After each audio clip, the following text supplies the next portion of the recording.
이 하이델베르 요리문답의 문답 해당되는 교리를 하나씩 풀어갈 때 수십 구절의 성경 구절이 인용이 되는데 그 중에 한 구절을 이렇게 뽑아서 우리가 봉독을 합니다. 그래서 교리 설교를 하는데 이 구절은 그냥 참고만 하시고요. 전체적으로 교리를 이렇게 설명하는 게 중요한 부분이니까 그렇게 이해하시면서 오늘 28문입니다. 28문.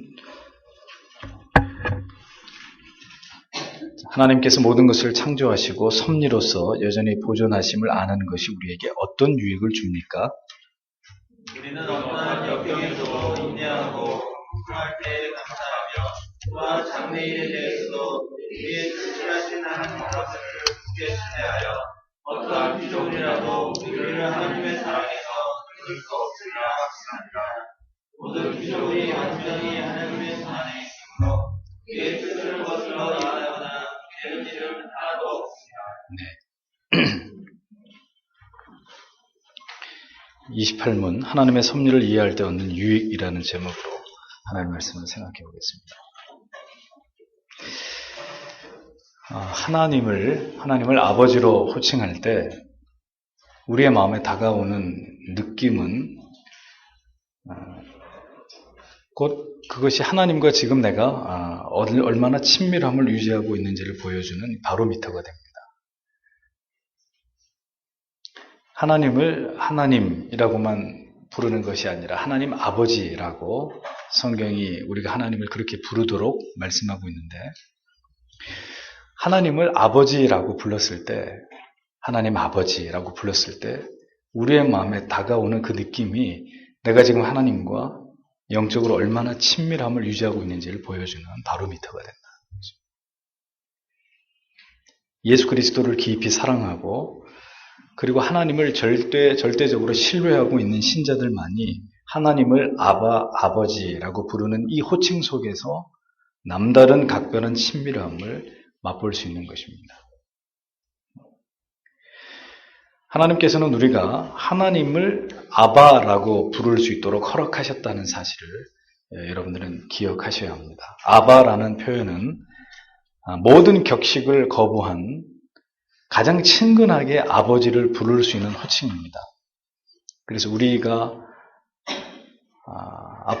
아버지를 부를 때 아버님이라는 표현보다 아빠라고 하는 표현이 가장 이 아랍어인 아바라는 의미와 비슷하다는 말씀을 여러분들이 잘 알고 계실 겁니다. 하나님은 지존하시고 지엄하시고 우리에게 어떤 경배를 받으시기 합당한 우리가 경외해야 될 하나님이심과 동시에 그것을 전제로 할 때 그렇게 하나님을 경외하는 자를 향해서 하나님을 아바라고 부를 수 있음을 허용하시는 하나님과 우리와의 관계에 있어서 모든 격식을 또 허물어서 하나님의 백성들이 하나님을 그렇게 친근하게 여김을 허용하시는 하나님이시기도 하십니다. 하나님을 우습게 여기는 자에게는 하나님의 지엄하심을 보이시고 나는 여호와니 너희가 나를 스스로 있는 자로 여기고 너희가 나를 두려워해야 된다. 어떤 자에게는 하나님의 이런 지엄하심을 보이시고 어떤 자에게는 아빠라고 불러라. 나를 아빠라고 불러라. 내 품 안에서 온갖 재롱을 부리고 함께 즐겁게 웃고 그렇게 함께 친밀함을 맛볼 수 있는 나를 그렇게 여겨라.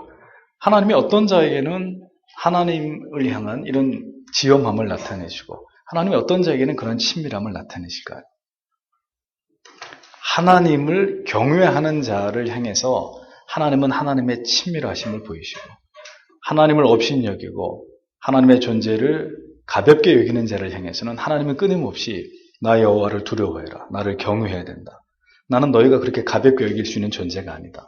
하나님이 이렇게 각기 다르게 대우하시는 겁니다.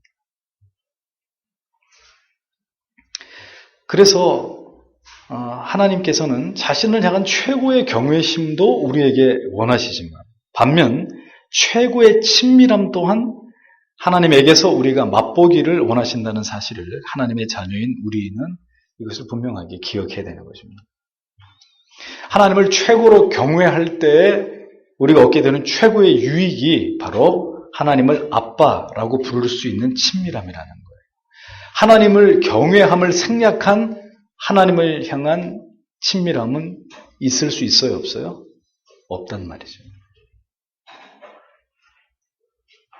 우리가 하나님께 대해서 갖게 되는 친밀함은 하나님을 아는 지식의 축적과 그리고 삶의 모든 상황 속에서 우리가 하나님의 뜻을 추구하면서 살아갈 때 우리와 함께 하시고 우리를 도우시고 우리를 지키시고 인도하시고 보호하시는 하나님의 섭리와 사랑을 더 깊이 경험하고 느낄 때 강화되는 것입니다. 뭐가요? 하나님과의 친밀함이 증가되는 것입니다.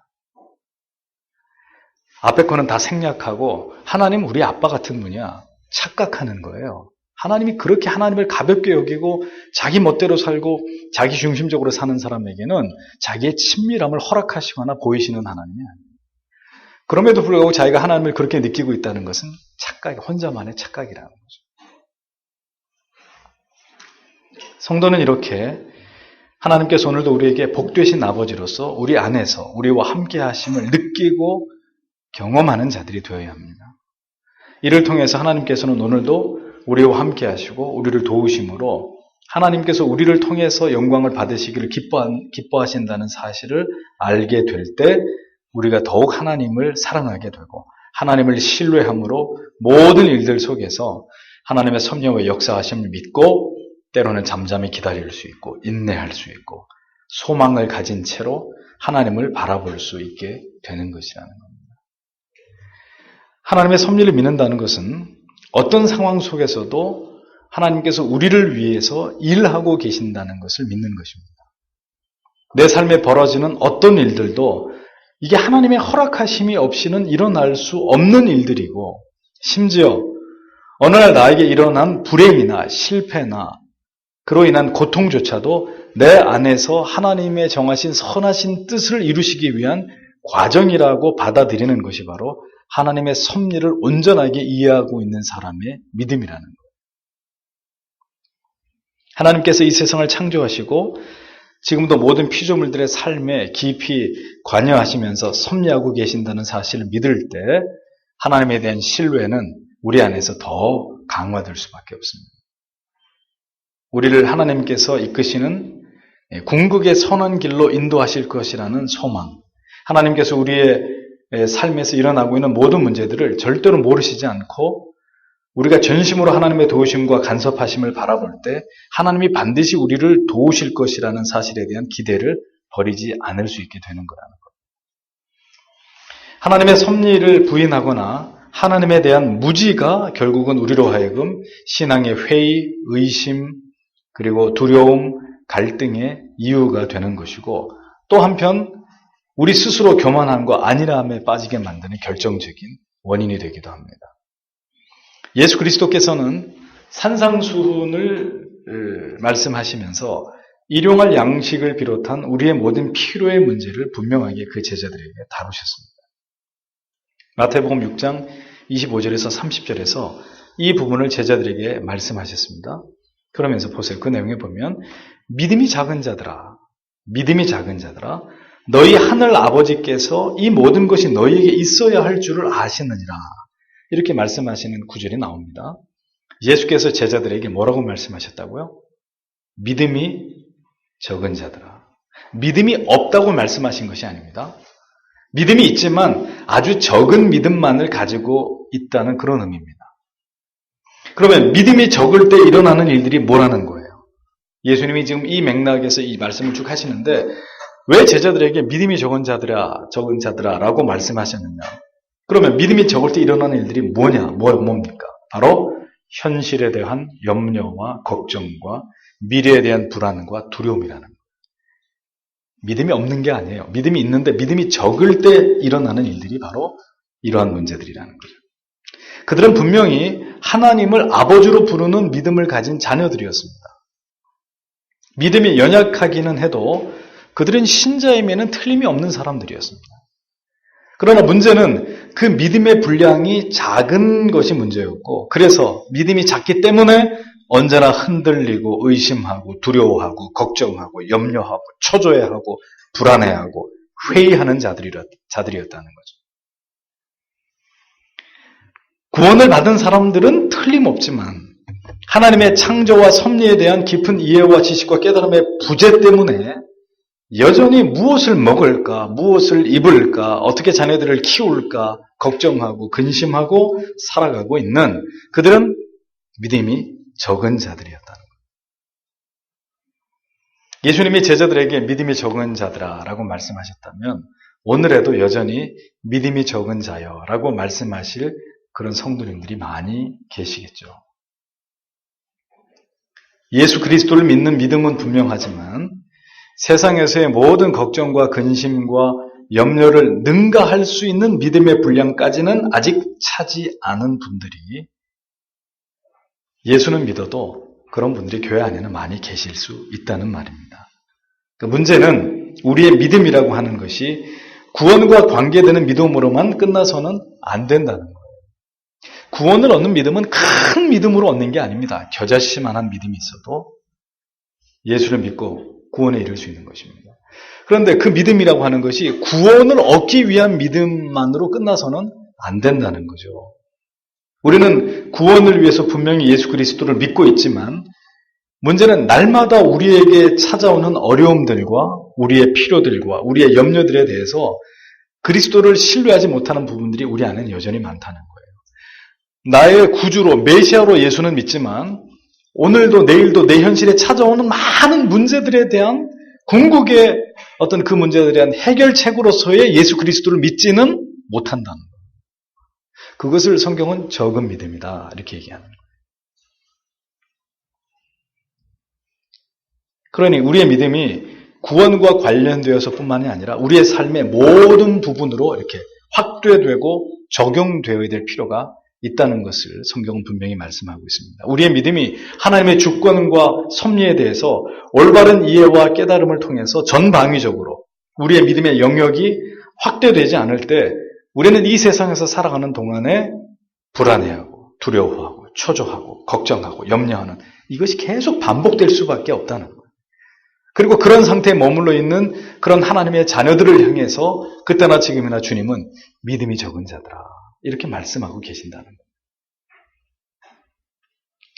어떠십니까? 여러분은 지금 하나님께 지금보다 더 큰 믿음 주시기를 계속 기도하고 계시나요? 여러분들의 기도의 제목 중에 주님 올해도 이 믿음으로 살았습니다만 바라건대 내년에는 주님 지금보다 더 큰 믿음을 내게 주십시오.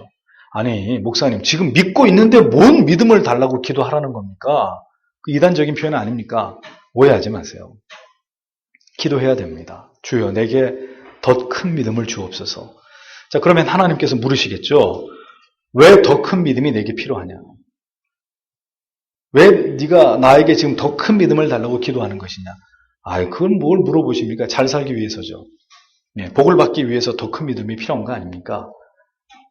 그건 답이 아니고요. 그게 답이 아니고 주님 더 큰 믿음을 내게 주셔야 우리가 모든 염려를 주께 맡기고 우리가 온전히 하나님의 섭리와 계획하신 위대하신 뜻을 우리가 이루어 드릴 거 아닙니까?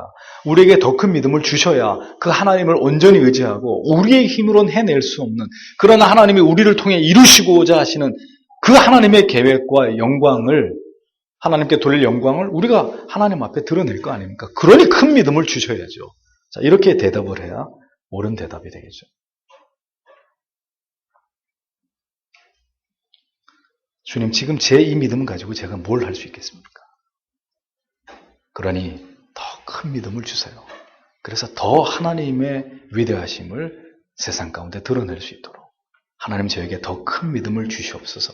이런 간구는 여러분들의 모든 기도 가운데 가장 중요한 기도가 아닐 수 없습니다. 왜 내게 믿음이 필요하고 은혜가 필요한지를 말해보거라 라고 하나님이 물으시는데 우리의 답이 점점점 이렇게 돼서는 안 되는 거죠. 우리의 믿음이 더 이상 자라지 않고 그 믿음이 하나님의 뜻을 이루어드리기 위한 그런 믿음으로 굳건해지지 않을 때 우리는 계속해서 어떤 우리의 건강, 우리의 일자리, 우리의 수입, 여러 가지 갈등, 어려움에 대해서 계속 걱정할 것입니다. 계속 근심할 것입니다. 거기서 떠날 수 없는 그런 삶을 살아갈 수밖에 없게 될 것이라는 것 기억해야 합니다. 주님께서 제자들에게 믿음이 적은 자들아라고 책망하신 것은 그들이 구원에 이를 수 없을 만큼 믿음이 적어서가 아니었습니다.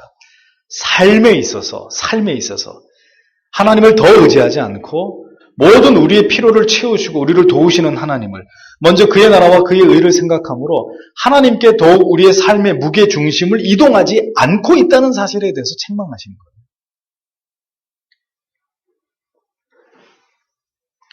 섭리를 구체적으로 이해하고 그 하나님의 섭리를 모든 삶에 적용해 나가지 않을 때 우리는 하나님이 보시기에 여전히 믿음이 적은 상태에서 벗어날 수 없는 그런 자들이라는 것, 성경이 우리에게 그렇게 이 부분을 교훈하고 있다는 것을 생각하셔야 합니다. 우리의 믿음은 설교를 들으면서 아멘이라고 외치는 소리에 비례하지 않습니다. 우리의 믿음은 주여 삼창을 큰 소리로 하고 기도를 시작한다고 해서 하나님께서 그 기도에 귀를 기울여 주실 것이라는 미신 같은 그런 믿음도 아닙니다. 여러 시간 엎드려서 떼쓰기식의 기도의 노력에 우리의 믿음이 비례하는 것 또한 아닙니다. 성경이나 어려운 교리나 심지어 개혁주의 신학을 지식적으로 습득하고 있다고 해서 우리의 믿음이 두려움과 염려와 근심을 초월한 믿음으로 나아갈 수 있는 것도 아니란 말이에요. 믿음을 가지고 맞설 수 있어야 합니다. 세상과 맞설 수 있어야 되는 거예요. 우리의 삶에서 순간순간 벌어지는 모든 일들 앞에서 그 순간 하나님만을 의지하고 하나님 앞에 설 수 있는 믿음. 담대하게 여호사밧과 유다의 모든 백성들이 그랬던 것처럼 여호와 하나님만을 바라보고 담대하게 그 하나님 앞에 나아갈 수 있는 믿음. 성경은 그것을 믿음이라고 얘기하는 거예요. 어떤 순간에도 우리를 버리지 아니하시고 우리를 향한 사랑이 끊어지지 않고 어떤 상황에서도 우리를 지키시고 인도하시고 이끄시고 승리케 하시는 하나님을 향한 온전하고 절대적인 신뢰를 하나님께서 오늘도 우리에게 기대하십니다. 네가 믿음이 있는 나의 자녀로구나 라고 할 때는 하나님이 이러한 믿음을 보고 싶어 하신다는 거죠. 하나님을 아버지로 부른다는 것은 정말 하나님을 나의 모든 필요를 알고 채워주시고 도와주시고 힘이 되어주시는 우리의 육신의 아버지와 같이 그렇게 진정으로 하나님을 이해하고 의심 없이 신뢰하는 것을 의미하는 것입니다. 적어도 하나님을 아버지라고 부를 때는 우리가 하나님에 대해서 그러한 신뢰, 그러한 느낌이기를 바라는 거예요. 생각해 보십시오. 벼랑 끝에서 여러분들의 손을 꽉 붙든 여러분들의 아버지가 어떤 일이 있어도 이 내 손을 놓지 않을 것이라는 것을 자녀가 믿습니까? 안 믿습니까? 내 아버지가 내가 지금 벼랑에 떨어져서 죽으려고 그러는데 아버지가 내 손을 딱 붙들고 있는데 아버지가 내가 근수가 좀 나가기 때문에 조금은 버틸 수 있을지 몰라도 결국은 내 손을 놓을 거야. 이렇게 생각하는 자녀가 누가 있겠냐고요. 아버지는 절대로 지금 내 손을 붙들고 계신 저 손을 아버지는 놓지 않으실 거야. 반드시 나를 여기서 다시 건져내실 거야. 라고 그 자녀가 자기 아버지 된 자에게 그런 절대적 믿음을 보이듯이 그걸 의심하지 않듯이 내 아버지가 나를 절대 버리지 않는다. 이 손을 절대로 놓지 않는다. 라고 분명하게 믿듯이 우리가 하나님을 그렇게 믿고 있느냐 하는 것이 문제라는 겁니다. 제자들의 문제는 하늘에 계신 그 하나님 아버지의 자녀가 된다는 것이 그 하나님께 대한 어느 정도의 믿음을 가져야 되는지를 알지 못했던 것에서 비롯된 거예요. 하나님을 아버지라고 부르는데 그 하나님을 아버지라고 부르는 사람들의 믿음은 너무 작고 초라하거든요. 뭘 먹어야 되지? 뭘 입어야 되지? 우리가 어디로 가야 되지? 여전히 이런 걸 가지고 고민하고 있는 거죠. 그러니 하나님은 네가 나를 정말 네 아버지라고 믿고 있는 거니? 그렇게 우리의 믿음을 의심할 수밖에 없는 거예요.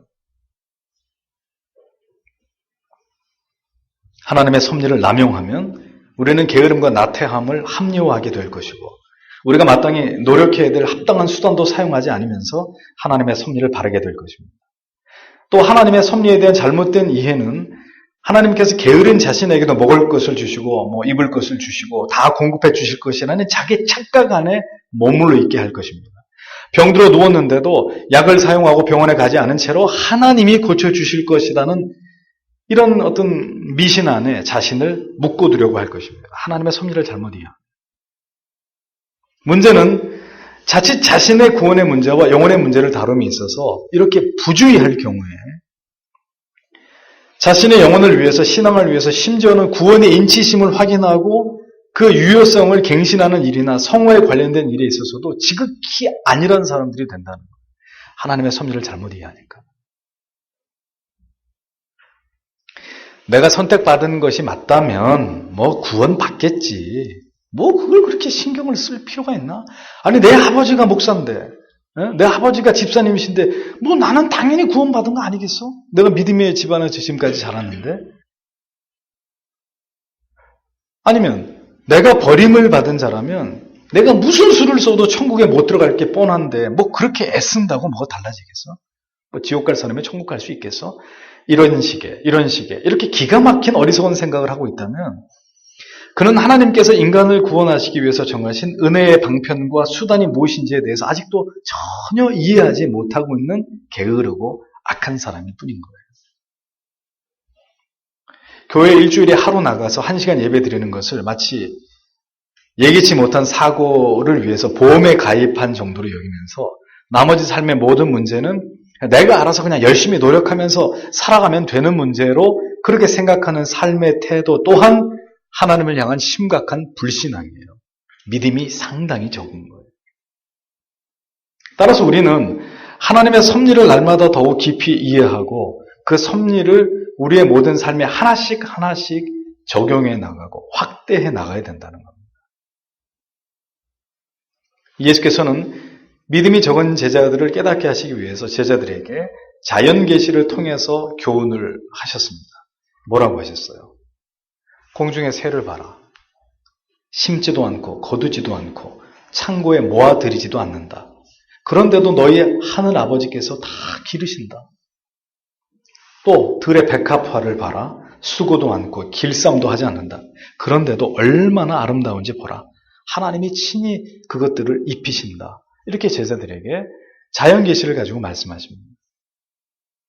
하나님께서 공중에 나는 새와 저 꽃 한 송이에 대해서도 그렇게 관심을 가지고 계신다면 너희가 아버지라고 부르는 그 하나님께서 너희를 자녀로 여기시는 그 아버지께서 하물며 너희를 돌아보시지 않겠느냐. 이렇게 말씀하시는 거예요. 성도 여러분, 전능하사 천지를 창조하신 하나님 아버지를 내가 믿사오며 이 짧은 신앙의 고백 속에는 우리는 그 하나님의 전능하심을 믿습니다. 그 하나님의 창조와 그리고 섭리를 믿습니다. 그리고 중요한 것, 그분이 나의 아버지라고 나는 믿습니다. 이렇게 고백하는 거예요. 정말 그렇게 믿는 거예요. 우리가 입으로만 전능하사 천지를 만드신 하나님 아버지를 내가 믿어. 그렇게 하는 게 아니라 지금 제가 이렇게 얘기한 이것을 다 믿는 겁니다. 그분이 전능하다는 것. 그분이 창조하셨다는 것. 그분이 지금도 섭리하고 계신다는 것. 그리고 그분이 나의 아버지가 되신다는 것. 정말 그렇게 믿는 거예요. 그래서 언제나 그분에게 속삭이듯이 기도하는 것입니다. 대화할 수 있는 것입니다. 하나님, 제가요, 뭐 어떨 때는 어떤 엄격한 격식이 필요하겠지만 어떨 때는 버스 안에서, 지하철 안에서 혹은 설거지를 하시다가 마치 옆에 누군가에게 대화를 하듯이 그렇게 아버지처럼 여기는 그것이 믿음이라는 거예요. 그것이 이 세상을 사는 동안에 하나님을 아버지로 부르는 자들이 진정으로 믿어야 되는 믿음의 내용이고 방식이고 표현이라는 것입니다. 하나님을 항상 아버지라고 부르면서 진지하게 하나님을 아버지처럼 대하거나 아버지처럼 신뢰하지 않는 성도들을 하나님께서 자녀로 여겨주셔야 될 필요가 있을까요? 다시 점검해보죠. 다시 하나님을 향한 믿음을, 그분의 섭리에 대한 믿음을 다시 우리 안에서 재점검해봐요. 그 섭리를 믿는데 우리는 왜 절망하고 있을까? 그 섭리를 믿는데 나는 지금 왜 근심하고 있지? 그 섭리를 믿는데 왜 고난 가운데서 나는 낙심하고 있는지를 한번 생각해 보십시오. 그것이 정말 아버지이신 하나님이 나에게 기대하시는 것입니다. 내가 아버지를 아버지로 생각하지 않고 있기 때문에 언제나 내게 지워진 이게 짐인지 굴레인지 의심과 회의인지를 생각해 보시란 말이에요. 하나님의 주권과 의로우심과 선하심을 묵상하면서 나를 기꺼이 하나님께 복종시키고 내가 원하는 삶이 아닌 하나님께서 원하시는 삶, 내가 꿈꾸는 행복과 성공이 아닌 하나님께서 하나님의 영광을 위해서 내 안에 계획하시고 원하시는 진정한 의미에서의 성공, 영적인 성공을 생각하시는 여러분들이 되셔야 된다는 겁니다. 가는 길을 멈추어서 깊이 생각해 보십시오. 지금 하나님과 함께 가는 길인지 아버지로서 하나님을 신뢰하면서 살아가고 있는 하루하루인지 하나님께서 나의 아버지가 되시면 그저 교회 안에 머물러서 하나님을 예배할 때만 잠시 그렇게 생각하는 것뿐이고 문을 열고 나가면 이내 망각해버리는 하나님이 나의 아버지? 다 망각해버리고 잊어버리는 그런 생각인지를 깊이 생각해 보시고 진정으로 오늘도 나의 삶을 다스리시고 통치하시고 섭리하고 계신 하나님을 분명하게 우리가 응시하고 그 하나님을 인정하고 살아가는 삶이 되시도록 우리의 삶의 초점을 더 하나님께로 맞춰야 돼요. 다음 주까지 우리가 이 공간에서 예배드린다 할지라도 그 다음 주는 생각하지 않는 거예요. 그 다음 주는 내 아버지가 우리의 아버지가 우리를 길바닥에다 내놓겠냐. 하나님이 또 우리를 위해서 하나님을 예배할 공간을 예배하셨을 것이다. 그게 하나님을 아버지로 여기는 사람들의 마음입니다. 우리 입에서 큰일 났네. 어떡하지? 우리 이제 어디로 가야 되나? 그것은 하나님을 적어도 이웃집 아저씨로 생각하는 사람들이 하는 이야기고 하나님을 아버지로 생각하는 사람들은 아버지 아시죠? 제가 이렇게 됐습니다. 지금 제 상황이 이렇습니다. 아버지. 아버지께 맡깁니다. 저는 아버지를 바라봅니다. 저는 아버지를 의지합니다. 아버지 도와주세요. 그것이 아버지이신 하나님께서 우리 안에서 보고 싶어 하시는 것들입니다. 하나님께서 나의 아버지 되심을 더 깊이 경험하시는 한 주, 아니 여러분들의 모든 남은 여생이 되시기를 주님의 이름으로 축복합니다. 기도하겠습니다.